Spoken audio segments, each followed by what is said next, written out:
Lorenzo, es una realidad que la tecnología está revolucionando el mundo de la cardiología, el mundo de la medicina en general, pero especialmente el de la cardiología. Pero entre todas las herramientas de las que puede hacer uso el cardiólogo, ¿cuáles crees tú que de verdad son útiles? Bueno, pues esto es un poco, depende también del perfil del cardiólogo en general, y es una opinión personal porque bueno, es la utilidad que yo le estoy sacando a las herramientas. Por ejemplo, una herramienta para conectar a nivel social y sobre todo dentro de la profesión de cardiología podría ser el Twitter. Twitter es una herramienta que realmente con un simple vistazo a tu timeline, digamos a tu hoja de seguimiento de una serie de, tú puedes ir siguiendo pues, a nivel profesional a otros cardiólogos, tanto nacionales como internacionales, puedes estar actualizado de todo lo que está ocurriendo a nivel cardiológico, incluso en sitios como este, como es un congreso. Los congresos en general tienen muchas sesiones a la vez y es verdad que te tienes que entrar en una, pero hay siempre algún compañero o varios compañeros de Twitter que están en otras y te van ofreciendo la oportunidad de ver los contenidos. Es como decir que si en un congreso no utilizas Twitter, te estás perdiendo una parte del congreso.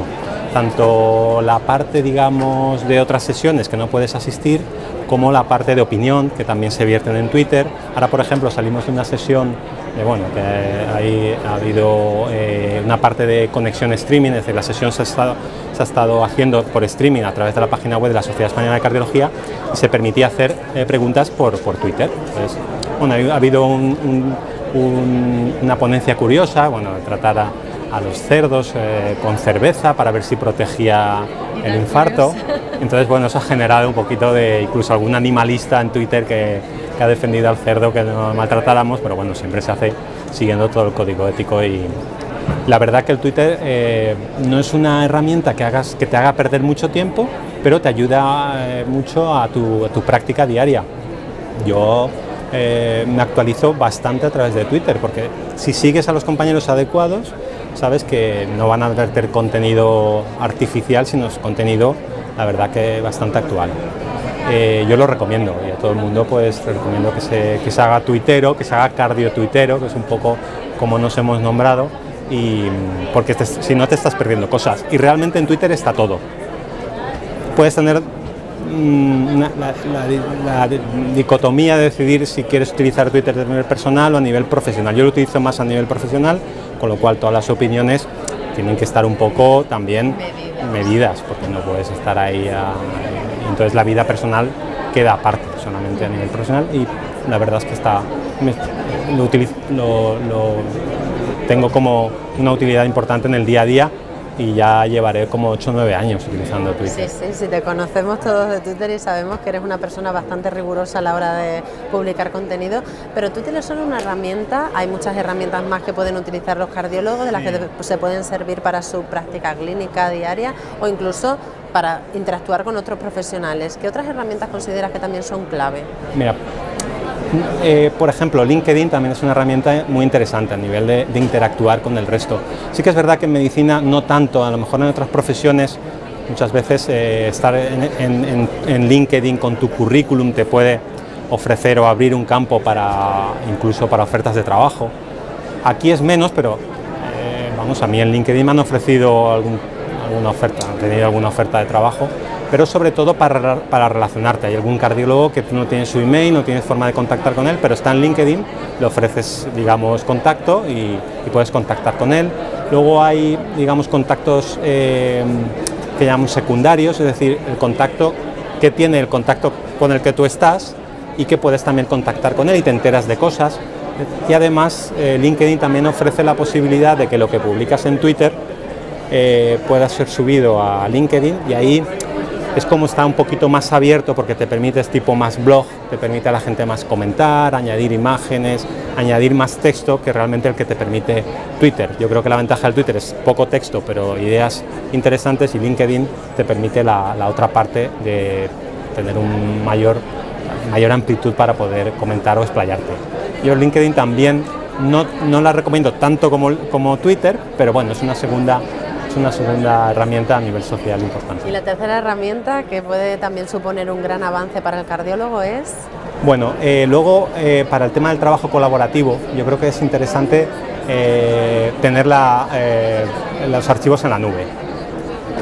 ya no solo por seguridad, bueno, entre comillas seguridad, porque hay que tener en cuenta también las normativas de seguridad, los contratos que tienes con, por ejemplo, Dropbox o con Google, etcétera.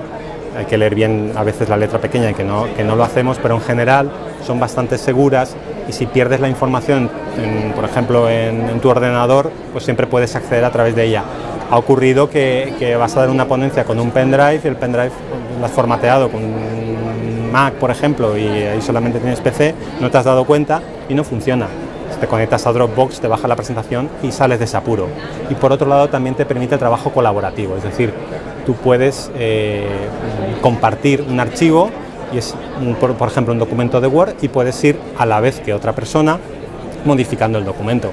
Esto parece una idea tonta, pero es importante, porque a veces si hacemos un artículo para publicar, si estás esperando a que el otro te envíe la última versión para poder modificar, pues a veces se gasta más tiempo que poder utilizarlo de manera colaborativa. Exactamente, ¿no? Ese te envío, me reenvías. Exacto, que estoy esperando que me lo envíe para yo modificar cuál es la última versión. Todo esto, si lo tienes en la nube, puedes compartir. Es bastante interesante, y hoy en día la verdad que son bastante seguras, te hacen una copia de seguridad automática, no tienes que estar pendiente de hacer la copia de seguridad tú. La verdad es que es una herramienta, para mí, hoy por hoy, imprescindible, tener los documentos en la nube. Y al margen de estas herramientas que pueden ayudar en su día a día al cardiólogo, en su formación continua, en su interacción con otros profesionales, ¿qué herramientas puede utilizar en su práctica clínica diaria y qué herramientas puede prescribir al paciente? Sí, bueno, hoy en día está muy de moda el tema de prescripción de aplicaciones o de apps para el paciente. Sí que es verdad que el paciente cardiológico es un paciente bastante añoso, entonces tenemos dificultades a la hora que entiendan o que manejen este tipo de tecnología. Lo que pasa es que sí que suelen ir con cuidadores que suelen ser más jóvenes y que sí que pueden colaborar a la hora de ayudar a utilizar este tipo de herramientas. Por ejemplo, yo en mi ámbito que trabajo, que es la unidad de insuficiencia cardíaca, para nosotros es muy importante que el paciente se pese, porque si retiene líquidos va a aumentar de peso, que el paciente se tome la tensión y que se tome la frecuencia cardíaca. Tan simple como parecería esto, y que el paciente lo apuntara en una hoja, pues si lo apunta en una aplicación que nos puede enviar esos datos a través telemático, o bien su hijo, o bien algún familiar que pueda manejar esa tecnología, nos facilita el tratamiento, porque a veces nos llama, pues parece que ha aumentado de peso, qué frecuencia tiene, el paciente no sabe muy bien qué le estás preguntando, y enviándote esos datos, tú ya puedes hacerte una idea de cómo ha ido evolucionando en los últimos días sin que el paciente venga. Yo creo que cada vez más el tema de las consultas telefónicas y la telemedicina, teniendo el apoyo de estas posibilidades de tener estos datos, es muy interesante para evitar que el paciente esté de un sitio para otro. ¿Pero qué tipo de aplicaciones son especialmente útiles en este sentido? Mira, esta por ejemplo, el control de presión arterial, es decir, que el paciente es como una libreta, en vez de apuntar una libreta, se lo apunta, pone el día, la fecha, la hora en que se toma la tensión arterial, pone la cifra de tensión sistólica, la diastólica, la frecuencia cardíaca y el peso, solamente esto, con un tamaño de letra adecuado para el paciente, que las hay, y esto se va acumulando y se va guardando. Cuando el cardiólogo lo necesita, aprieta compartir y envía un email con un PDF donde pone todas las últimas medidas. Esto tan simple como esto ayudaría mucho al control del paciente. Incluso cuando viene a la consulta puedes ver directamente todas estas medidas. ¿También es recomendable alguna aplicación para la adherencia al tratamiento? También. Sí que es verdad que hay pequeñas aplicaciones en el cual tú pones el tratamiento que lleva el paciente, o el familiar, o la enfermera, o quien, y le pone el horario más o menos que tiene que tomárselo y le va avisando. Y cuando le avisa, el paciente le da como que ya se lo ha tomado, y un poco puedes cuantificar si el paciente se lo ha tomado, y puedes cuantificar también y puedes facilitar que el paciente no se olvide de alguna toma tan importante como por ejemplo un anticoagulante o fármacos que es importante que el paciente no se olvide. ¿Y qué otros retos se pueden cubrir a base de aplicaciones móviles? Pues bueno, dentro de las aplicaciones móviles, más que aplicaciones, dispositivos móviles, por ejemplo. Ya se habla mucho también de las pulseras de control de actividad, que se están combinando con el control de la frecuencia cardíaca. De hecho, ahora pues todas las empresas van detrás de esto, y la parte salud está dentro de las prioridades de tipo de empresas. Por ejemplo, pues la más reciente a nivel mundial ha sido Apple, que hecho un convenio con la Universidad de Oxford. Y bueno, en el último dispositivo que ha sacado al mercado y un nuevo sistema operativo, que es el OS 4, el WatchOS 4, es capaz de detectar, es tan simple como que el reloj tiene un acelerómetro, es decir, sabe la actividad que estás haciendo en ese momento, y tiene un detector de frecuencia cardíaca. Entonces, si esta combinación hace que esté alterada, puede salir una alarma. Por ejemplo, una persona que el acelerómetro está indicando que está parado y que va a 160 latidos por minuto, pues esto puede indicar que tenga una arritmia. Entonces aparece una alarma, consulte usted con su médico por si acaso podría ser esto una arritmia. Si el paciente estuviera en ese caso con el acelerómetro en marcha que está corriendo, pues no le saldría esa alarma. Es decir, que esas cosas aparentemente muy simples, pero la combinación de parámetros está al éxito. Bueno, hemos hablado de aplicaciones móviles, hemos hablado de wearables, ¿y qué hay de la realidad aumentada? ¿Qué beneficios tiene para el paciente utilizar realidad aumentada? Esto también están apostando las grandes compañías de dispositivos y las grandes compañías innovadoras en cuanto a dispositivos móviles, es la realidad aumentada, ya no tanto con las gafas de realidad virtual, que, bueno, no lo sé, pero parece que está un poco más de bajón, ¿no? Sí, con los dispositivos móviles, que todo el mundo lo tiene, las gafas es como más artificial, que uno se ponga gafas, que lleve esos dispositivos encima. Sin embargo, con un dispositivo móvil en el cual tú puedas ver, eso salió ya con el Pokémon Go, esto que veías los Pokémon por ahí, pero eso ahora se está desarrollando, hay un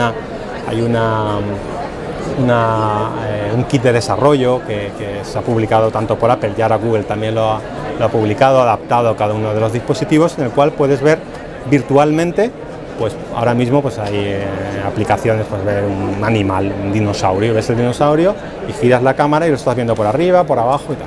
¿Esto qué aplicación podría tener a nivel de paciente? Pues por ejemplo, se me ocurre que podría mejorar mucho la ansiedad del paciente ante una prueba desconocida. Tú a un paciente le vamos a hacer un cateterismo, le descargas en la aplicación la realidad aumentada de ese cateterismo y el paciente con el móvil va viendo, cada vez que agacha el móvil o sube, ve el quirófano de hemodinámica, se acerca a su ingle o a su brazo y ve cómo le están metiendo el catéter y un poco va a saber que esa operación que él creía que es una operación casi a corazón abierto, pues no es para tanto, y ya cuando llega al quirófano de hemodinámica, pues ya sabe a qué va a ser sometido. Esto no se ocurre, el paciente que ya le han hecho un cateterismo tiene mucha menos ansiedad que el paciente que se lo hace de primeras. Por tanto, si conseguimos que el paciente reviva esa realidad, sería muy interesante, yo creo, y yo creo que por ahí podrían ir los tiros. La verdad es que sí, que con el consejo del médico alivia esa tensión, con la nueva tecnología puede satisfacer esas inquietudes que tiene a la hora de enfrentarse a una operación. Bueno, doctor, yo le agradezco mucho que haya estado con nosotros, que nos haya hecho ver esta perspectiva de las nuevas tecnologías, de cómo están llegando al sector de la cardiología. Y bueno, le invito a que dentro de nada, porque esto va a un ritmo súper acelerado, venga aquí a contarnos muchos más progresos. Por supuesto. Muchísimas gracias.